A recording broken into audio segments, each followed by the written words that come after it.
KPBS On Demand is supported by UC San Diego's Art Power, presenting cellist Joshua Roman, performing from his album Immunity, alongside music by J.S. Bach and more, Sunday, June 22nd at UC San Diego's Epstein Family Amphitheater. Reserve your tickets at artpower.ucsd.edu. Good morning. I'm Annika Colbert. It's Wednesday, May 18th. Who's running for San Diego County Sheriff? More on that next, but first, let's do the headlines. San Diego's ambulance provider Falck could be facing more than $400,000 in fines for not meeting its contract terms. That's according to San Diego City Council documents. Falck won San Diego's 911 contract last year and took over in November. But by early March, the company's first contract update found that it was understaffing ambulances and not providing the level of service promised. Falck says COVID-19 outbreaks among staff and hiring challenges complicated their operations. The company is set for another contract update today at a City Council committee meeting. The sale of flavored tobacco products in San Diego is officially banned come January. In April, the San Diego City Council passed the first reading of the ordinance that puts the ban in place. Yesterday, they approved the second reading, making it official. The move follows similar actions taken by Imperial Beach, Encinitas, Solana Beach, and for San Diego County's unincorporated areas. A statewide referendum will also tackle the issue in November. San Diego's home brewing company has announced it's closing down. The news comes about a week after it was awarded top brewery in the state of California by Yelp.com. Owner George Thornton says the store officially closes this Sunday. Home brewing company has been supplying and teaching home brewers in San Diego for about a decade. From KPBS, you're listening to San Diego News Now. Stay with me for more of the local news you need. KPBS On Demand is supported by Splatero, helping homeowners pay for home improvements by offering streamlined access to your home's equity with no additional monthly payments or new debt. Splatero provides a lump sum payment in exchange for a share of your home's future value. Pre-qualification available at splatero.com.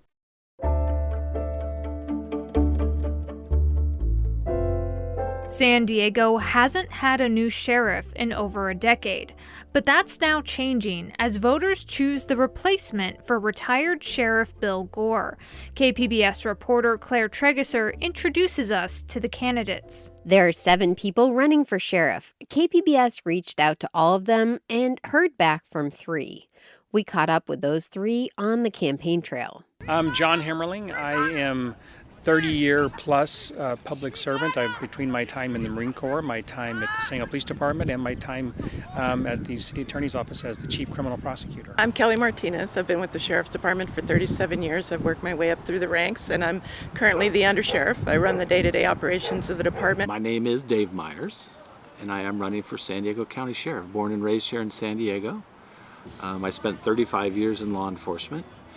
I've worked my way up through the Sheriff's Department to commander. We asked the candidates what they thought was the biggest issue facing the Sheriff's Department. John Hemmerling says it's the high number of deaths in San Diego jails. A state audit says the department should require mental health screenings at intake and more interaction between nurses and inmates, among other changes. Some of the best practices from the board, from the state board as well, that can be looked at. There's some best practices from the national boards as well that we're going to take a look at. Kelly Martinez says it's hiring more staff, which leads to better care in jails. We lost a lot of people in the last couple of years, so we need to hire about 400 people, both nurses and deputies. And then once, the hiring is so key because all of the other things hinge on having enough staff. Dave Myers says the biggest issue is restoring trust in the department. That this current status quo is not going to stop jail deaths. That the status quo in sheriff's leadership now is not going to address racial bias in policing. Hemmerling is an assistant city attorney in San Diego. He says his leadership experience makes him most qualified for the job. I spent almost a decade as a police officer working. Most of that time was in City Heights, where I worked a beat there in City Heights. I left there as a field training officer.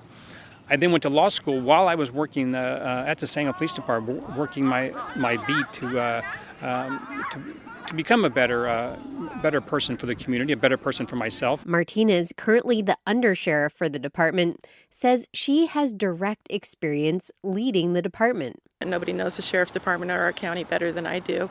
And I've already been working towards all of these changes and initiatives that we need to make our communities safe. Meanwhile, Myers, who's a retired sheriff's commander, says he can help diversify the department. Create an environment in which the department of 4,700 positions reflects the community we're policing. The sheriff is a nonpartisan office, but party politics still play a role in the race.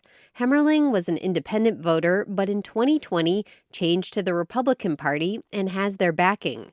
He says despite the county's majority of Democrat voters, he can be elected. No matter where you fall on the political spectrum, you want to be safe in your neighborhood. It's the number one job of government is to be safe, to provide safety and security and public safety.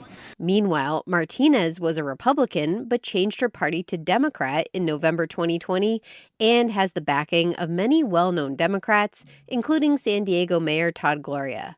She says her decision to change parties was personal. It was made before I decided to run for sheriff, but the sheriff's not partisan. The job of public safety really doesn't fall on one party or another. Myers also changed his party from Republican to Democrat in 2016 and has the endorsement of the local Democratic Party.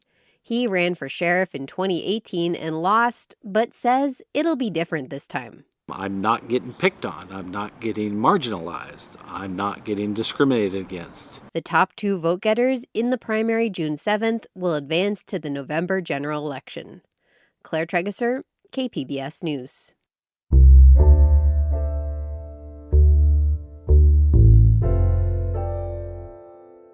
Voters are deciding on the sheriff's race and more in the upcoming primary. Kim Alexander is with the nonpartisan California Voter Foundation. There is a lot for voters to know about this election. One of the most important things voters need to know is that they're in new political districts. Hundreds of thousands of voters in the state were shifted to those new legislative and congressional districts based on the 2020 census. Alexander says that means your representatives may have changed. And she says you should have received your election materials by now. You know, if you have not gotten anything in the mail from your county, like your ballot or your Secretary of State voter guide, you're probably not registered at your current address. So now is a really great time to check your status and make sure you're registered. You can check your status on the Secretary of State's website. San Diegans can also go to sdvote.com. San Diego gas and electric officials have started the formal process to change the rates they charge for gas and electricity. KPBS environment reporter Eric Anderson has more. The utility has formally submitted a budget to California regulators asking to raise rates by around $9 a month for gas and a similar amount for electric rates in 2024. The utility's Scott Kreider says the company needs to upgrade the grid to handle expected increases in electricity consumption, incorporate green fuels, and harden transmission lines in the backcountry. In some cases, we're strategically undergrounding additional lines, especially in the backcountry. And we're also, continuing to put up stronger poles and wires to make sure that we don't have one of our facilities, cause a fire. SDG&E officials say they expect electricity consumption to double by 2045. The initial spending blueprint starts an 18-month process by regulators to adjust power rates in the region. Eric Anderson, KPBS News.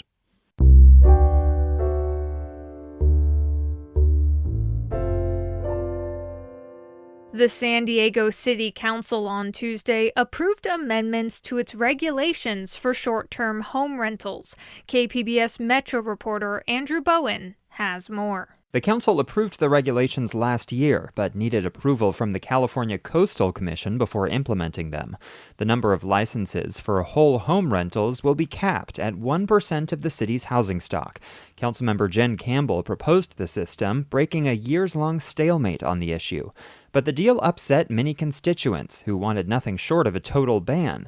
They argue short-term rentals for visitors don't belong in residential neighborhoods. The city hopes to start enforcing the new rules in the spring or summer of next year. Andrew Bowen, KPBS News. Coming up, preventing COVID infections continues to be a challenge, especially inside buildings. We spend 91% of our time indoors, and the air that we breathe indoors is often far worse. We'll have more on that next, just after the break.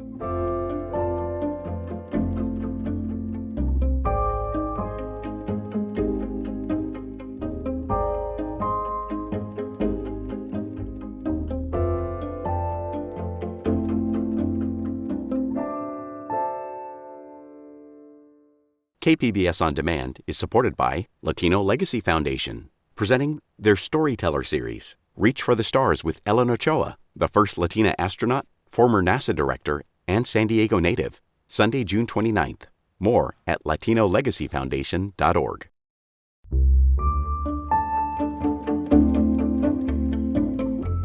The COVID-19 pandemic may change the way large buildings are designed in California and elsewhere. KPBS environment reporter Eric Anderson says most large buildings were designed to save power, not clean up air that may be carrying viruses. There's a huge metal grate just outside the UCSD Computer Science and Engineering building. It's as long and wide as a Greyhound bus. In fact, a bus would probably fit in the concrete room under the grate. That's the air from outside. Rajesh Gupta is a computer science and engineering professor at the school. So pretty much every large building will have an intake like this. Outside air is drawn into the basement and pulled through a wall of filters. Those filters are good enough to make sure the air pumped into the building is relatively clean. And this is the supply side. This will be the fan driving air into the whole building. Gupta's colleague Charles Johnson is in charge of the school's heating and AC systems. He says the fans are at the heart of this building's air delivery system. They're powerful enough to push massive amounts of air through the four-story structure. They're blowing 45,000 cubic feet a minute. So it's 180,000 cubic feet a minute of air coming here. And keeping this system running is crucial because, as Gupta points out, the building's windows don't open. So they're designed to recirculate air because that's the only way, that's the main way you save energy. But there's a catch to saving energy. Recirculating that air can also push virus-tainted aerosols around the inside of a building, and that could increase infection rates. It's something researchers in New York City noticed in their tall buildings early in the pandemic. So Gupta and his UCSD colleagues began looking at how to change air circulation patterns in buildings and even rooms. I can actually control every single room in this building. With a simple command on a laptop, Shu-Han Fu can change the entire building's airflow, or just the airflow in an individual classroom. Fans can be powered up to circulate more air when people are detected, and less air when rooms are empty. They can send a very simple request to our server. The building's computer brain uses carbon dioxide sensors to detect when people are in a room, so building managers don't have to constantly check them. The whole system is designed to minimize exposure to a virus like COVID. But we spend 91% of our time indoors, and the air that we breathe indoors is often far worse. Kim Prather is an atmospheric chemist at the Scripps Institution of Oceanography. She says the infected airborne particles can build up in an enclosed space like invisible and odorless secondhand smoke. But making complicated or costly changes to a building's existing heating and cooling system might not be enough. It does do some, it filters some, but when you've got a virus that's this infectious, you don't have to breathe very much of it. And so it's not enough by itself. Prather says masking remains a crucial strategy to fight the spread of COVID. She says another strategy involves a do-it-yourself tool. It's called a Corsi Rosenthal box. That's an ordinary box fan on top of 4 highly rated furnace filters. It can clean 90% of the air in a room in just 15 minutes. And it doesn't cost hundreds of dollars like some commercial HEPA filters. They actually outperform the HEPAs, which is something I've grown to appreciate during the pandemic. They're faster. They pump so much more air, so much more quickly. The homemade boxes also circulate a room's air, eliminating pockets of infected aerosols. The devices have caught the eye of Rajesh Gupta. He puts his hand on a Corsi Rosenthal box sitting in a common area of a UCSD computer lab. It cleans up the air much more inexpensively because all you have to do is buy the filters and put a $20 fan on it. The pop-up filters are more cost-efficient than spending hundreds of thousands of dollars upgrading a building's air filtration system, but they are a stopgap solution. Eventually, Gupta says, building design will have to adapt to better protect people from airborne viruses like COVID. Eric Anderson, KPBS News.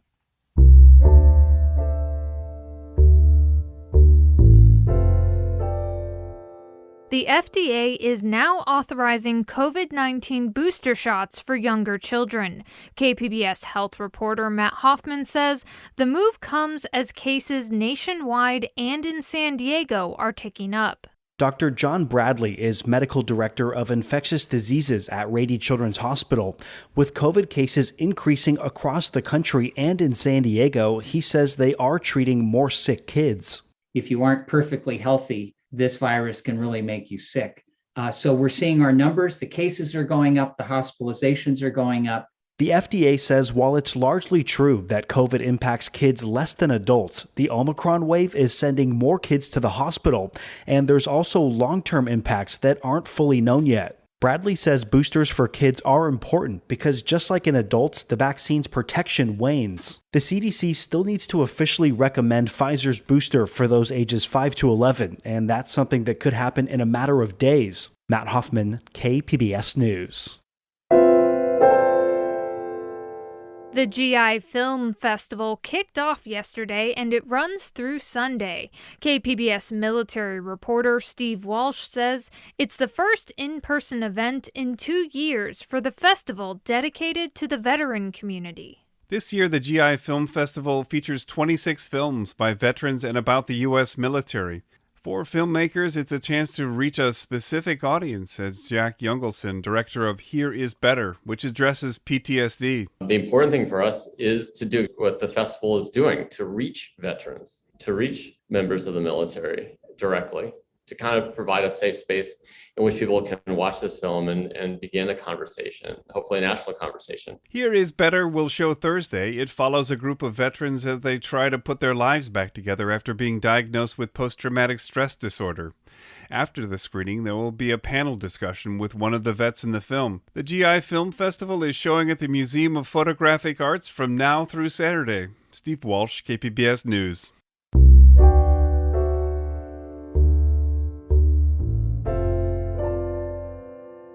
Come From Away originated at La Jolla Playhouse in 2015. It tells the true story of a small Newfoundland town that welcomed travelers stranded after 9/11. Broadway San Diego presents Come From Away at the Civic Theater this week. KPBS arts reporter Beth Accomando looks at the show's origins. For 15 years, La Jolla Playhouse artistic director Christopher Ashley has been seeking out new works to produce. There's real pride in being a place where new stories get made. When Come From Away crossed his desk 7 years ago, Ashley was immediately attracted to the true story of how the small town of Gander, Newfoundland, took in 7,000 stranded travelers in the week after 9/11. The very first time I read it, I thought, wow, I don't know that I've ever read a story about the importance of taking care of each other and kindness and generosity. That seemed to me like such a great thing to put out there in the world. Tonight, we honor what was lost, but we also commemorate what we found. It's a story that feels right for welcoming audiences back to live theater. People are back in the theater with so much enthusiasm. It's amazing to watch people bond together around, yeah, it's possible to really behave well and be amazing hosts and take the best kind of care of each other. Broadway San Diego presents Come From Away through Sunday at the Civic Theater. Beth Accomando, KPBS News. And that's it for the podcast today. As always, you can find more San Diego news online at kpbs.org. I'm Annika Colbert. Thanks for listening and have a great day.